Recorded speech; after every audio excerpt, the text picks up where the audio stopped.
Hello छात्रों, आज मैं आपको 10th क्लास का चतुर्थ पाठ संस्कृत का जननी तुल्य वत्सला समझा रही हूँ।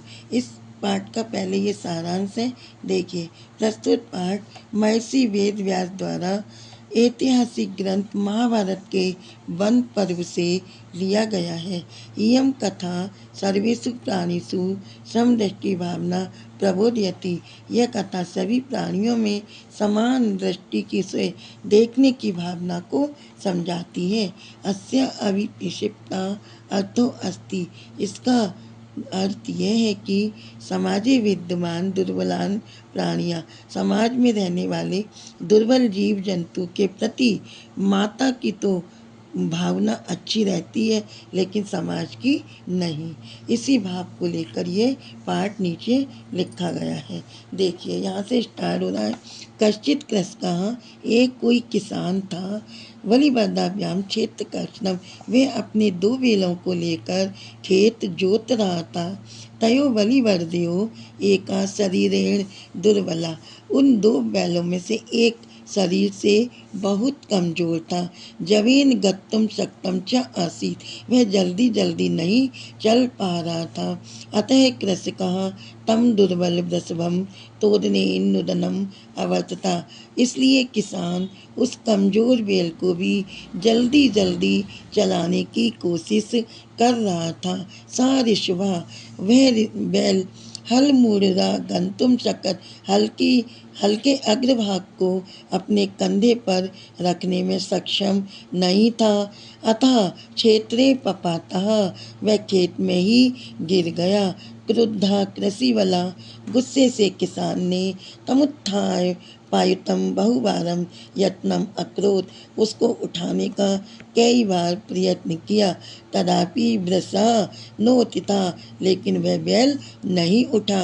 अब इस इतने से पैराग्राफ में देखिए आप कि बलिवर्दा माने बैल होता है, उसके 4 पर्यायवाची आई। पहला बलिवर्दा, दूसरा वृषभ, तीसरा ऋषभ और चौथा वृषा। तो अपन को 1 नंबर का पर्यायवाची आएगा, तो इन तीनों में से ही एक कोई लिखना होगा। उसके आगे देखिए, भूमो पतितः स्वपुत्रम दृष्ट्वा, पृथ्वी में गिरे हुए अपने पुत्र को देखकर सर्वधेनुनां माता, सभी गायों की माँ सुरभि नेत्राभ्याम अश्रुणी, अपनी आँखों से आंसू बहाने लगी। सुरभि अवस्थाम, सुरभि की हालत को देखकर सुराधिप, इंद्रों के देवता सुराधिप या इंद्र ने उससे पूछा। क्या पूछा? आई सुबह, हे कल्याणकारी, किम एवं रोदसी, तुम क्यों रो रही हो? उच्चताम, इतनी जोर से, इति, ऐसा उससे कहा। अब ये शाह स्त्रीलिंग के लिए आया है, क्योंकि धेनु की माता जो है स्त्रीलिंग में है। अब वो क्या कह रही है, देखिए, विनिपातो न वा कश्चित दस्ये त्रिदास्यधा, अहिम तु पुत्रम सोचयामी तेन रोदमी कोशिका, कि हे, मेरे को कोई भी परेशानी नहीं है, ना ही मुझे दुख है। किसे कह रही? सुराधिप से। त्रिदास्यधा, कि हे सुराधिप, मैं तो पुत्र का शोक कर रही हूँ, मैं इसीलिए रो रही हूँ। कौशिक, अब देखिए यहाँ पर सुराधिप के 3 पर्यायवाची आ गए।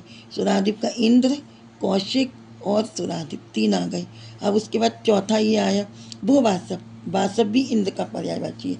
वो कह रही, अरे इंद्र, पुत्र से दैन्यम दृष्ट्वा अहम रोदमी, मैं जो भूमि पर मेरा पुत्र यानी मेरा बैल जो गिर गया है, उसको देखकर मैं रो रही हूँ। सदीन इति जानपि कृषका तम बहुधा पीड़यति, किसान यह जानता था कि वह कमजोर है, तब भी उसको कार्य में लगाया हुआ था। सकृक्षेण भारम ढोती, कृक्षण कहते कठिनाई से, वह कठिनाई से भार को उठा रहा था। इतर में दुरम बोढ़ूम, वह हल्की मूढ़ा को रखकर चलने में सक्षम नहीं था।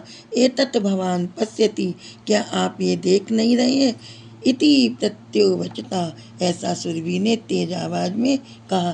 किससे कहा? सुराधिप से, वासव से या कौशिक से? अब यहाँ पर लिखेंगे सुराधिप से कहा, क्योंकि यहाँ पर किसने किससे कहा में ये वाली लाइन आएगी, भूवासव पुत्र से। अब यह वासव दिया है तो हम वासव नहीं लिखेंगे, यहाँ पर यही काम है, या सुराधिप लिखेंगे। क्योंकि बासप तो बाद में आया है, पहले सुराधि पे, है ना। उसके बाद भद्रे नूनम, अरे कल्याणकारी सहस्त्राधिकेशु, कौन कह रहे हैं जी भद्रिक, ये कह रहे हैं सुराधिपी कि हे कल्याणकारी निश्चित ही सहस्त्र अधिकेशु पुत्रेशु तत्व, तुम्हारे तो हजारों से ज़्यादा पुत्र हैं। माने गाय जो सूर्य की माता है तो कितने गाय बैल होंगे, तो हजारों से ज़्यादा है। अस्मिन में एतादृश वात्सल कथम, तो एक ही इस बैल के ऊपर आपका वात्सल या प्रेम क्यों है, क्वेश्चन पूछ रहे हैं। इति इंद्रेण, अब ये देखो पांचवा आ गया। ऐसा इंद्र ने किससे पूछा, सुरभि से प्रत्युवोचत, तेज आवाज में पूछा। यदि सहस्त्रम में वात्सल्य सर्वत्र सम्मेव दीने च तनीय देव प्रकट्या अधिका कृपया। सुरभि माता कहती है इंद्र से कि ये बात सच है कि मेरे हजारों से भी अधिक पुत्र हैं, लेकिन ये पुत्र मेरा दीन है, कमज़ोर है, इस पर मेरी ज़्यादा कृपया हो रही है।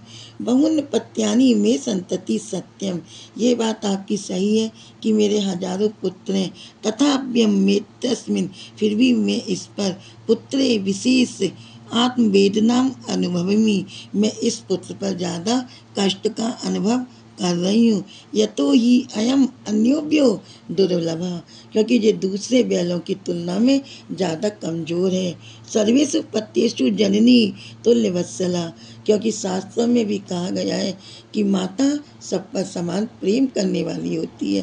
तथापि दुर्बली सुते मातु, लेकिन जो कमज़ोर पुत्र होता है या जो कुछ बीमार हो जाए, कुछ हो जाए, उस पर अत्यधिक कृपया सहजे माता की ज़्यादा ही कृपया होती है।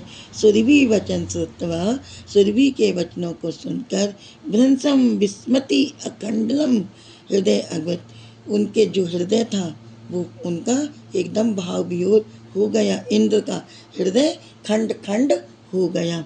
साचा तामे विचित्यन, साचा तामेन वचनत्ति गच्छ वत्से, तब सुरभि के वचनों को सुनकर इंद्र ने कहा कि गच्छ वत्से, जाओ बेटी या जाओ पुत्री, सर्वम भद्रम जायते, तुम्हारा सब कल्याण होगा। अचिरा देवा चंड बातेन मेघवश्च से प्रवशा, अचानक क्या हुआ कि तेज तेज हवाएं चली और पानी गिरने लगा। पानी से तेज प्रवशा माने होता है बरसात होना, और तेज बरसात हो गई। लोकानाम पश्यताम एव सर्वत्र जलोपल्लवा सज्जाता, लोकानाम माने संसार में या पृथ्वी पर सभी ओर जल ही जल दिखाई देने लगा। कृषका हर्षतिरेक कर्ण विमुखा, किसान यह देखकर बहुत खुश हुआ। सन्न वृषभु नीतवा गृहम आगता, वह दोनों बैलों को लेकर अपने घर वापस आ गया। अपत्येषु च सर्वेषु जननी तुल्यवत्सला, इसलिए हमेशा कहा गया है कि माता जो होती है समान प्रेम करने वाली होती है। पुत्रे दीने तु सा माता, लेकिन जो दीन पुत्र होता है, जो बीमार या कमजोर पुत्र होता है, कृपया आद हृदय भवेत, उसका माता के प्रति हृदय में बहुत ही प्रेम भाव उभरा रहता है। इस कथा से हमको ये समझ में आता है कि ये है तो हमारी पशु को लेकर कथा है, पर आज हम अगर वास्तविक जीवन में देखते हैं तो ये बात बिल्कुल सत्य है। यदि घर में माता के 4 बच्चे होते हैं तो माँ 4 बच्चों को समान प्रेम करती है। यदि बाई चांस उनमें से एक बच्चे की अस्वस्थ हो जाए या तबीयत खराब हो जाए तो दूसरे बच्चों को समझाती है कि बेटा आज भाई की या बहन की तबीयत खराब है तो आज हम इसके साथ थोड़ा ज़्यादा सहयोग करेंगे। तो इसलिए ये कथा हमको बहुत अच्छी शिक्षाप्रद है और इसमें से अर्थ हमारा करने को आएगा। क्वेश्चन आंसर है, पर्यायवाची हैं, ये सब आएंगे, बहुत अच्छे से तैयार करना है। आपको ये चैप्टर अच्छा लगा हो तो लाइक करें, सब्सक्राइब करें, धन्यवाद करें। मेरे पढ़ाने का स्टाइल अच्छा लगा हो तो मुझे सब्सक्राइब करें। थैंक यू, धन्यवाद।